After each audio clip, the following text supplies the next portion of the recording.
Hello everyone, welcome to my channel. कल की class में हमने ड्रिफ्ट वेलोसिटी के बारे में पढ़ा था और आज हम रेजिस्टेंस के बारे में पढ़ने वाले हैं। तो रेजिस्टेंस और रेजिस्टिविटी के फॉर्मूले के बारे में पढ़ने वाले हैं। ये हम 10th क्लास में ऑलरेडी पढ़ चुके हैं कि resistance is equals to rho L by A, जहाँ पे रो क्या होती है, हमारी रेजिस्टिविटी होती है। Okay, L length of the conductor, A is the area of the conductor और रेजिस्टेंस का यूनिट क्या होता है, ओहम होता है। और रेजिस्टिविटी का जो यूनिट होता है वो ओहम मीटर होता है, ऐसा यूनिट। ओके, ये हम ऑलरेडी कर चुके हैं।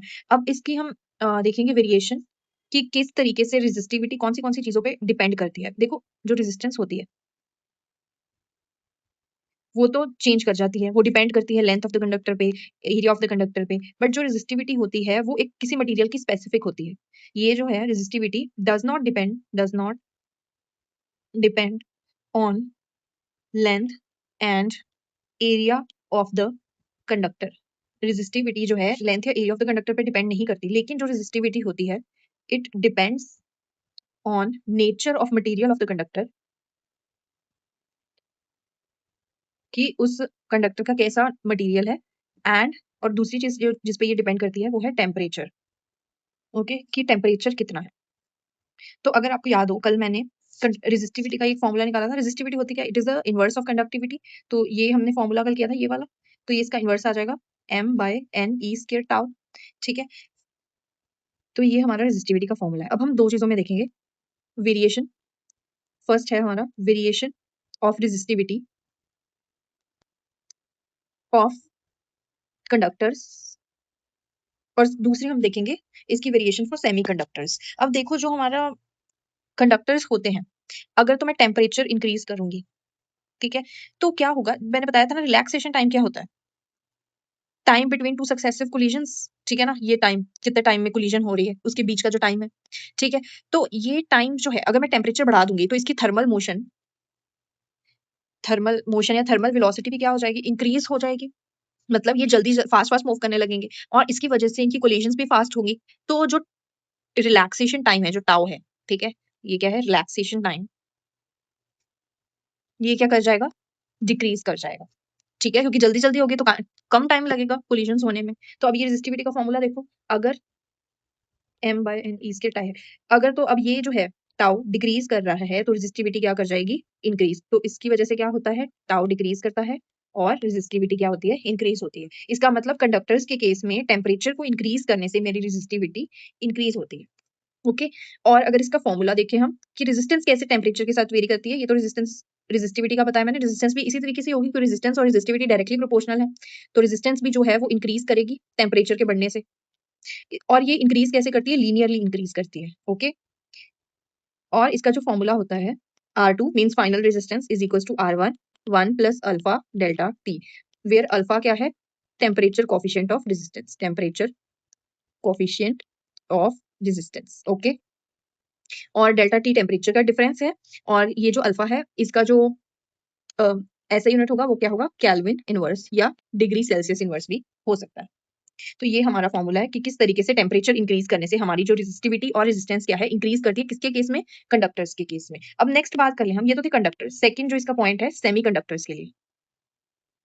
अब देखो, रेजिस्टिविटी जो है, ई तो कांस्टेंट है, मास ऑफ द इलेक्ट्रॉन भी कांस्टेंट होएगा, एन जो है number of electrons per unit volume. ठीक है, अब जो कंडक्टर्स है उसके केस में तो ऑलरेडी फ्री इलेक्ट्रॉन्स बहुत सारे प्रेजेंट होते हैं, तो उसके केस में तो टेम्परेचर बढ़ाने से ऑल्दो ये बढ़ते हैं, number of electrons per unit volume बढ़ेंगे थोड़े से, लेकिन उतना नहीं बढ़ेंगे। ठीक है, वेयर सेमीकंडक्टर्स के केस में जो नंबर ऑफ ये एन है, ये क्या कर जाएगा, बहुत ज्यादा इंक्रीज कर जाएगा। टाउ डिक्रीज ही करेगा टेम्परेचर बढ़ाने से, लेकिन एन जो है नंबर ऑफ फ्री इलेक्ट्रॉन्स जो है वो बहुत ज्यादा इंक्रीज कर जाते हैं। इसलिए ये बाकी सेमीकंडक्टर्स के चैप्टर में आप डिटेल में पढ़ोगे, अभी शॉर्ट में बता रही हूँ कि इसके अंदर जो फ्री इलेक्ट्रॉन्स हैं वो क्या है, ज्यादा बढ़ जाते हैं टेम्परेचर के इंक्रीज करने से। तो ये क्या हो जाएगा, ये बढ़ जाएगा, तो मेरी रेजिस्टिविटी क्या कर जाएगी, डिक्रीज कर जाएगी टेम्परेचर के बढ़ने से। ओके, और ये अगर मैं इनका ग्राफ प्लॉट करूं, इधर रेजिस्टिविटी है, इधर मेरा टेम्परेचर है, तो टेम्परेचर के बढ़ने से रेजिस्टिविटी मेरी क्या है, डिक्रीज हो रही है। और इसका कुछ ग्राफ इस तरीके से आता है, इसको अच्छे से ड्रॉ कर लो, एक सेकेंड।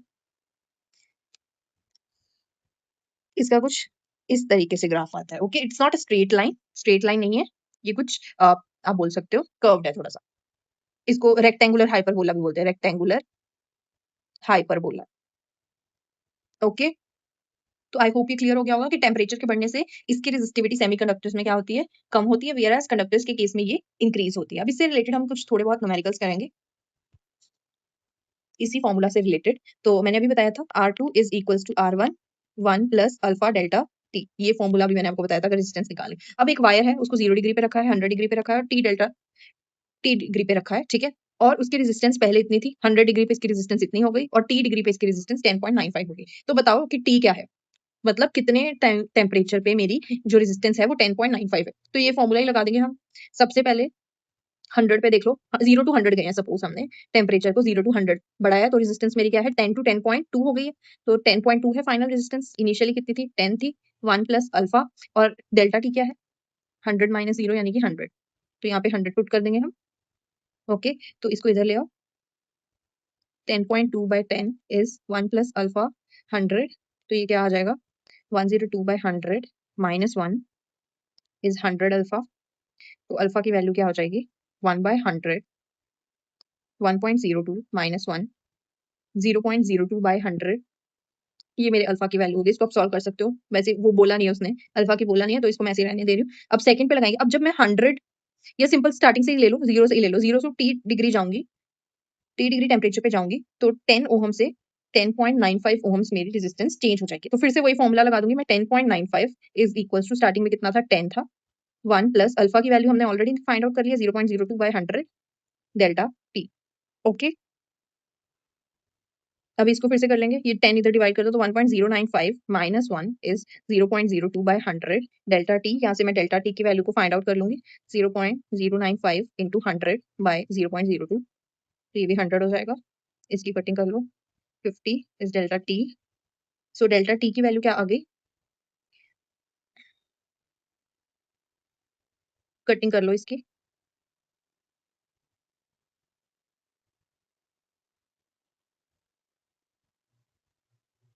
475 इसकी वैल्यू आ गई। अब देखो डेल्टा टी तो टेम्परेचर का डिफरेंस है, ओके ना, टेम्परेचर का डिफरेंस है। इनिशियल मैंने क्या लिया था, डेल्टा टी है क्या, टी माइनस 0 है, लेकिन टी ये डिग्री सेल्सियस में आएगा, उन्होंने केल्विन। तो यहाँ पे डेल्टा टी की वैल्यू क्या आ जाएगी, टी माइनस 0 इज 475। ओके, अब ये टी तो डिग्री सेल्सियस में आया है तो ये 475 ये किस में आएगा, डिग्री सेल्सियस में आया, लेकिन हमें क्या चाहिए केल्विन में चाहिए। तो केल्विन के अंदर हम क्या कर देंगे 273 प्लस कर देंगे, तो ये क्या हो जाएगा 748 केल्विन। ओके, क्योंकि टी डिग्री सेल्सियस में था ना, तो टी माइनस 0 ये दोनों डिग्री सेल्सियस में लिए हैं तो ये भी डिग्री सेल्सियस में ही आएगा। तो ये डिग्री सेल्सियस में आ गया, उसको केल्विन में कन्वर्ट करने के लिए 273 ऐड कर देंगे आप। नेक्स्ट नेक्स्ट क्वेश्चन, आई होप ये समझ में आ गया होगा आपको कि कैसे निकालना है। नेक्स्ट क्वेश्चन, दो वायर है हमारे पास ए और बी और वो सेम मटेरियल की बनी है, सेम मास है उनका। ए का रेडियस 2 मिलीमीटर है, बी का रेडियस है 4 millimetre. Resistance of wire B is, B की दी गई है रेजिस्टेंस, आपको ए की रेजिस्टेंस फाइंड आउट करनी है। अब इसमें हमारा रेजिस्टेंस का फॉर्मूला लग जाएगा, R is equal to rho L by A, इतना तो मुझे पता ही है, ठीक है। तो क्या फाइंड आउट करनी, रेजिस्टेंस ऑफ ए और रेजिस्टेंस ऑफ बी को मैं डिवाइड करूंगी, ठीक है। रेजिस्टेंस ऑफ ए क्या आ जाएगी, अब देखो दोनों सेम मटेरियल के बने हैं तो रेजिस्टिविटी तो सेम ही रहेगी, क्योंकि रेजिस्टिविटी या तो टेम्परेचर पे डिपेंड करती है या तो मटेरियल पे डिपेंड करती है। मटेरियल सेम है तो रेजिस्टिविटी क्या आ जाएगी, सेम आ जाएगी। ओके, एल का हमें पता नहीं, एल ए लिख लो इसको, ठीक है। एरिया क्या हो जाएगा pi R square, pi R square, या इसको R pi R A square लिख लो, इसको ऐसे ऐसे इसकी भी रो ही हो जाएगी, L B divided by pi R B square. Okay, तो ये रो से रो कैंसिल, पाई से पाई कैंसिल, तो क्या बच जाएगा L A by L B multiply by R B by R A, इन दोनों का स्क्वायर, ठीक है। अब लेंथ तो हमें पता ही नहीं है इनकी, ठीक है ना, लेंथ तो हमें नहीं पता, हमें रेडियस का तो ये पता है पर लेंथ नहीं पता। अब क्योंकि उनका क्या है सेम मास है, क्या दिया गया है कि दोनों वायर्स का सेम मास है, ठीक है। अब हमें पता है डेंसिटी का फॉर्मूला क्या होता है, मास पर यूनिट वॉल्यूम। तो मास का फॉर्मूला क्या आ जाएगा, डेंसिटी मल्टीप्लाई बाय वॉल्यूम, ठीक है। अब मटेरियल, अब इसका मतलब डेंसिटी भी इनकी सेम ही होगी क्योंकि मटेरियल सेम है तो उनकी डेंसिटी भी सेम हो जाएगी। तो mass by density is volume, क्योंकि मास भी कांस्टेंट दिया गया, डेंसिटी भी कांस्टेंट दिया, इसका मतलब वॉल्यूम क्या आ गया, कांस्टेंट आ गया। ये टर्म क्या आ गई मेरी, कांस्टेंट आ गई। इसका मतलब दोनों का जो वॉल्यूम है वो कांस्टेंट ही रह रहा है। अब वॉल्यूम होता क्या है, लेंथ मल्टीप्लाई बाय एरिया, तो L A area of A is equals to L B area of B. Okay, L A by LB is equals to AB by AA. Now we can also calculate this. हमें पता है कि जो B है उसका area क्या हो जाएगा, pi R B square by pi R A square, so it would be equal to R B upon R A whole square. So यहाँ पे मैं इसकी वैल्यू को सब्स्टिट्यूट कर दूंगी, और ये रेडियस है, इसको स्मॉल r से कर दो आप डिनोट। कंफ्यूज नहीं होना क्योंकि उधर रेजिस्टेंस भी मैंने वही सेम लिए। तो ये रेडियस है तो इसको स्मॉल r से मैं कर रही हूँ डिनोट। तो यहाँ पे बस इसकी वैल्यू सब्स्टिट्यूट कर दो, RA by RB is equals to LA by LB की जगह R, B by R, A का स्क्वायर आएगा, इधर भी स्क्वायर है तो ये पावर 4 हो जाएगी। एंड RB की वैल्यू जो हमारी है, radius of B is 4 millimetre. अभी मैं इसके यूनिट्स चेंज नहीं कर रही हूँ कि जो डिनोमिनेटर में आएगा वो भी मिलीमीटर में है, तो वो कट ही हो जाएंगे यूनिट्स। इसकी power 4, it means 2 raise to power 4 which is 16 RA by RB। RB की वैल्यू हमें 2 दी गई है तो RA की वैल्यू क्या हो जाएगी, 2 multiply by 16, 32 ohms. This is the answer. I hope ये क्लियर हो गया होगा सबको कि किस तरीके से टेम्परेचर के चेंज करने से रेजिस्टेंस में चेंज आता है for conductors and semiconductors. Thanks for watching.